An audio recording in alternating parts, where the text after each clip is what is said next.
Anong ginawa niya, no? Boss, ako ano? Ako sila ng tao. Hey, nabidyoan mo! Nabidyoan niya ako sa ginagawa masama! Kaya pag-usapan na lang natin. Pasensya na mo! Okay lang nga. Hindi naman ako manuin!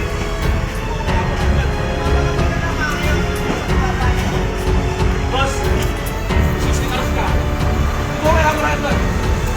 Bibigyan ka mo ka. Hindi mo kailangan marahin. Hindi mo kailangan marahin. Ha? I-send ko po sa inyo. Hindi mo kailangan marahin.